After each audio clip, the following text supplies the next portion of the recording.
Biden's got this Build Back Better thing. We all know they tried to pass this thing. $3.5 trillion equals zero. Math doesn't matter anymore. It has almost nothing to do with infrastructure, but now everything's infrastructure. We've got some info here from the Daily Wire.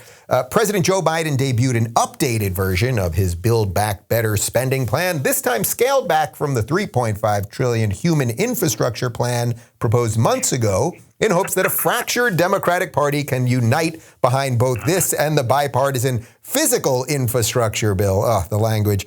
The reintroduced bill comes on the heels of a string of White House failures in selling a more ambitious Build Back Better spending bill, which would have spent double the new $1.7 trillion compromise package. Progressives were not willing to back a bipartisan infrastructure bill without a guarantee that the expansive spending measure would pass the Senate, and key senators were not willing to back the expansive spending bill without major cuts. I mean, of course, the hilarity here really is that if $3.5 trillion actually equals zero, then what does $1.75 trillion equal? And what is it that we can't get done at that point? Sean, you have a little insight in how the messaging comes out of an administration. How'd they do here?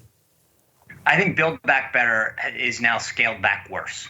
I mean, that should just, you still have close to $2 trillion that comes on the heels of $3 trillion that we spent earlier this year. I mean, I just read this morning that they can't account, and this is from ProPublica, a left-leaning organization. They can't account for the money they sent to schools. We know that the money set aside for rental and mortgage assistance, $40 billion of $49 billion, hasn't been used or discovered. They are literally creating a price tag and then working backwards, figuring out how much to spend. The idea that $2 trillion, trillion, is scaling things back. What world are we living in where this is happening? But Dave, here is my strategy for every Republican. I said it on the show last night to Congresswoman Kat Cammack, and I'll say it out here now. Every Republican needs to just say the following: we are in the minority. We have no say in this. You will pass whatever bill you want. So here's what I would ask of you, Speaker Pelosi. Let your own members read it. Give them enough time, because that's my challenge. Name one member of Congress that can actually say at the time that they vote for it that they actually have read it. There is no physical way that they will have done that. Liz, is that it? That this is just all just like a nonsensical shell game? Not that whether it's 3.5 trillion or 1.75, that's almost irrelevant. Nobody's read it. That's almost irrelevant. They are just doing anything under the guise of we're trying to help you because we've wrecked everything. Well, they don't tell you that we've wrecked everything, but that's really what's going on here. They're wrecking everything. So in essence, they can just get more of our money. It's as simple as that.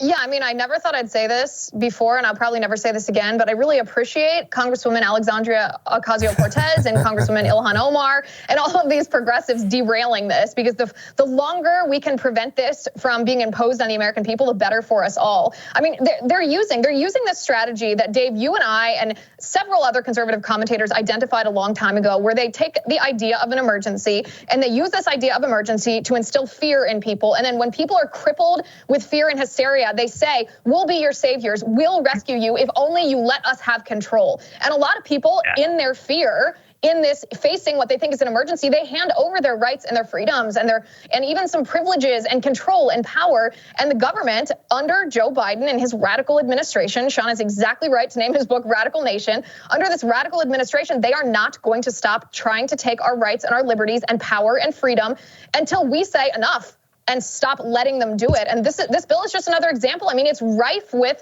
their agenda: climate change and abortion and taxes on the rich and crippling the economy and all kinds of stuff that hurt everyday Americans, that will cause the price of goods to go up and our wages to go down, cause jobs to be scarcer, cause all kinds of ramifications that the liberal elite in Washington, D.C. won't feel, but you and I will. Look, I want to say one quick thing that everyone needs to understand is crucial, and this is the point that I make in the book. Whether it's the spending, making D.C. a state, passing or packing the court, letting folks flow over illegally our southern border, federalizing elections. Every single thing is in pursuit of permanent political power. It all ties together. It's not about a policy. It's about how much money can we get out of the government to people to get them addicted. It's about voting rights. It's about creating people who will keep them in power. It's about creating a state that will give them 2 Democratic senators.